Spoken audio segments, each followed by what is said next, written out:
Dummy vote, রাতের vote, রাতের ভোটের সংসদে নির্বাচিতদের দ্বারাই তো এই রাষ্ট্রপতি নির্বাচিত। আপনি তো সেটাকে কি বলছেন, ওটা কোনো ভোটই না, তাহলে এই রাষ্ট্রপতির তো কোনো ম্যান্ডেটই নাই। শাহাবুদ্দিন চুপ্পু একদম জ্বলন্ত উদাহরণ। এরা ক্ষমতায় থাকার জন্য এদের কোনো চরিত্র বলে কিছু নেই, এরা দেশ পর্যন্ত বিক্রি করে দিতে পারে। একটা চরিত্রহীন লোককে দিয়ে একটা পবিত্র সংসদ আপনি কুলুষিত করেন না। আবারও এই আহ্বান, কমপ্লিকেসিটা কোথায়? এই রাষ্ট্রপতিকে দিয়ে যদি আপনি দেন তাহলে এই পুরা সংসদটা অবৈধ হয়ে যাবে। রাষ্ট্রপতির দায়িত্ব পালনে অসমর্থ হইলে ক্ষেত্রমতে রাষ্ট্রপতির নির্বাচন না হওয়া পর্যন্ত বা রাষ্ট্রপতি পুনরায় স্বীয় কার্যভার গ্রহণ না করা পর্যন্ত স্পিকার রাষ্ট্রপতির দায়িত্ব পালন করবে। ফারুক কাছে আপনার কাছে আসবো, আরো কয়েকটা প্রশ্ন আমার এখানে জমা হয়েছে। জনাব এস এম শাহরিয়ার, যদি বলি ফ্যামিলি কার্ড, কৃষি কার্ড, আমরা জামায়াতের পক্ষ থেকে বারবার অভিযোগ ছিল এগুলো জাস্ট একটু লোক দেখানো, মানুষকে ভোট কালেকশন করবার জন্য একটা কি বলে মূলা ঝুলানোর একটা অভিযোগ তুলেছিল জামায়াতের পক্ষ থেকে। কিন্তু আজকে দেখা গেল যে তারেক রহমান তিনি বলেছেন জনগণকে যে প্রতিশ্রুতি তারা দিয়েছেন তা বাস্তবায়ন করতে যাচ্ছেন ফ্যামিলি কার্ড দেওয়ার মতো দিয়ে। ধন্যবাদ আপনাকে, আপনার মাধ্যমে আপনার টিভি সংস্থার দর্শকদেরকে সালাম শুভেচ্ছা এবং আপনাদের কাছে সালাম আলাইকুম রহমতুল্লাহ বরকাতুহু। আমার ভাই যেমন ধন্যবাদ দিলেন জনাব তারেক রহমান সাহেবকে, আমি একটু ধন্যবাদ দিতে চাই, কিন্তু একটু অন্য আঙ্গিকে। অন্য আঙ্গিকটা এটা কেউ বলতেছে না, যেহেতু 12 তারিখে আসতেছে রাষ্ট্রপতি নাকি শপথ পড়াবেন, সেজন্য একটু তাকে একটু ধন্যবাদ দিই। এবং এইটা আওয়ামী লীগের ভাইদের একটু শোনা উচিত মন দিয়ে। সেটা হচ্ছে এই পেপারে, এই কালের কণ্ঠেতেই রাষ্ট্রপতি একটা কি দিলেন, সাক্ষাৎকার দিলেন। চুপ্পু সাহেব কি বললেন ওখানে, যে আমি বন্দি জীবন ছিল, আমাকে উপড়িয়ে ফেলে দেওয়া হচ্ছিল এবং বিএনপির সমর্থন না পেলে আমি এখানে থাকতে পারতাম না, আজকে একটা স্বাভাবিক জীবনে ফিরে আসছি। ভালো কথা। তারপরে দুইটা কি জায়গায় গেলেন, বক্তব্য দিলেন। একটা বক্তব্যে প্রথম বললেন বাংলাদেশ জিন্দাবাদ, আর একটাতে যে বললেন স্বাধীনতার ঘোষক জিয়া। আমরা যেটা সবাই বলতেছি স্বাধীনতার ঘোষক জিয়া, সংবিধান বলতেছে স্বাধীনতার ঘোষক হচ্ছে শেখ মুজিবুর রহমান। তা আমি এই কথাটুকু এই জন্যে বলতেছি যে জনাব তারেক রহমান এই রাষ্ট্রপতিকে দিয়ে সারা দেশের সামনে আওয়ামী লীগের চরিত্রটা কীরকম সেটা একদম প্রমাণ করে দিলেন এবং সেজন্য তাকে ধন্যবাদ দিলাম। কীরকম প্রমাণ? ক্ষমতায় থাকার জন্য এদের কোনো চরিত্র লাগে না। শাহাবুদ্দিন চুপ্পু একদম জ্বলন্ত উদাহরণ। এরা ক্ষমতায় থাকার জন্য এদের কোনো চরিত্র বলে কিছু নেই, এরা দেশ পর্যন্ত বিক্রি করে দিতে পারে। ও তো আর মানে কি বলবো, যে পাবনায় যে বললো সারা জীবন ছাত্রলীগ করছে, জয় বাংলা মুজিববাদ, সব বিক্রি। এখন ক্ষমতায় থাকার জন্য যা কিছু করতে পারে। সুতরাং আমরা যারা বলতেছিলাম যে আওয়ামী লীগের হাতে এই দেশ নিরাপদ নয়, সেটা শাহাবুদ্দিন চুপ্পু সাহেব প্রমাণ করলেন। আর এই প্রমাণের সুযোগটা কে করে দিলেন? জনাব তারেক রহমান। সেজন্য মাননীয় প্রধানমন্ত্রীকে ধন্যবাদ। কিন্তু একটা চরিত্রহীন লোককে দিয়ে একটা পবিত্র সংসদ আপনি কুলুষিত করেন না। আবারও এই আহ্বান, 12 তারিখে তাকে এই সংবিধানে একটি চরিত্রহীন লোককে দিয়ে সংবিধানে বক্তব্য দেন। এবার আপনার এখানে উপায়টা কি, যদি একটু বলতেন উপায়টা কি? উপায়টা আপনারা বোধহয় জানেন কিনা, যেহেতু স্বরাষ্ট্রমন্ত্রী বলেছেন যে এটা সাংবিধানিক ধারা অনুযায়ী তিনি বক্তব্যটা দেন। আচ্ছা, আমি নিজে পার্সোনালি মাননীয় প্রধানমন্ত্রীর কাছে একটা চিঠি লিখছি, যে চিঠিটা আমি সবাইকে দিছি। সেই চিঠিটা দিয়ে তাকে কি দিছি, তাকে আমি পথ বলে দিছি যে কোন পথে তিনি রাষ্ট্রপতি একদম সংবিধানের মধ্যে থেকে। সেটা কি? সেটা হচ্ছে ভাই 74-3 বলা আছে স্পিকার ডেপুটি স্পিকার না থাকে। প্রথম তো সংসদ বসবে, সংসদ বসতে গেলে তো একজনকে প্রিসাইড করতে হবে। তাহলে স্পিকার বা ডেপুটি স্পিকার দুজনের, স্পিকার তো পদত্যাগ করছে, ডেপুটি স্পিকার জেলে।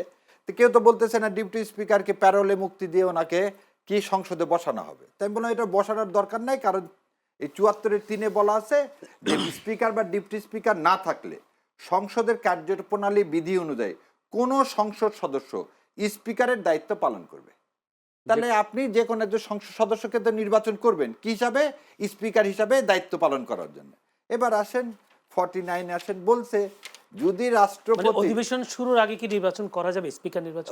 যেহেতু স্পিকার ডেপুটি স্পিকার নাই, সংবিধান বলতেছে যে কাউকে একজনকে ধরে নেন এন্ট্রিমের মতো, আপনি এন্ট্রিম একজনকে কি করে দিলেন, সে হচ্ছে প্রিজাইড ওভার করবে কি অ্যাজ এ কি প্রেসিডেন্ট হিসাবে, মানে স্পিকার হিসাবে।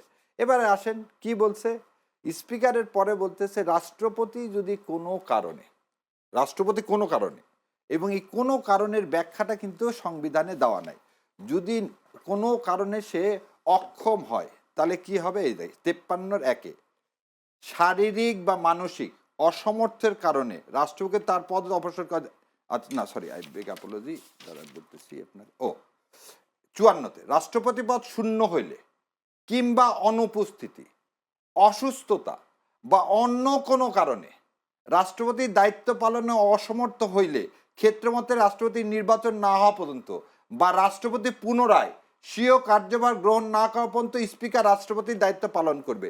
54-তে আছে। তা আপনি তো স্পিকার নির্বাচন করলেন, সেই স্পিকারকে দিয়ে আপনি অধিবেশন শুরু করে সে কি করবেন, ভাষণ দিবেন। না, এই ধারাতে তো রাষ্ট্রপতি কোনোটাই তার ইয়া নেই, মানে অক্ষমতা নেই। কেন অক্ষমতা আছে। বলছে রাষ্ট্রপতি পদ শূন্য হলে আমাদের রাষ্ট্রপতি আছে, আছেন। কিংবা অনুপস্থিতি, উপস্থিত আছেন। অসুস্থতা, সুস্থ না, সুস্থ অসুস্থ আছে বা অন্য কোনো কারণে, যেহেতু আমরা জুলাই সবাই বলতেছি তাকে দিন না, কি কারণে দিন না, যে কারণে। আরো এখানে একটা জিনিস আছে, কমপ্লিকেসিটা কোথায়, এই রাষ্ট্রপতিকে দিয়ে যদি আপনি দেন তাহলে এই পুরা সংসদটা অবৈধ হয়ে যাবে। এবং আমি আপনাকে একদম চ্যালেঞ্জ দিয়ে বললাম, কোর্টে রিট ফাইল করলে কারো বাবার ক্ষমতা নাই এই সরকারকে বৈধতা দেওয়ার। কেন? আমি একটা ছোট্ট করে এক মিনিটে শেষ করে দিই আপনাকে। আপনি বলতেছেন এই সংবিধানে প্রধানমন্ত্রী যতদিন পদত্যাগ না করবেন ততদিন সে প্রধানমন্ত্রী থাকবেন। এই চুপ্পু সাহেব বললেন কি আমার কাছে পদত্যাগপত্র নাই, ওপার থেকে হাসিনা বলছেন যে আমি পদত্যাগ করিনি। তাহলে এই সংবিধান করতেছেন, এই সংবিধান অনুযায়ী 2029 সাল পর্যন্ত সে প্রধানমন্ত্রী। কারণ এখানে 55-তে বলে দিচ্ছে কি যে যতক্ষণ পর্যন্ত সে পদত্যাগ না করবে।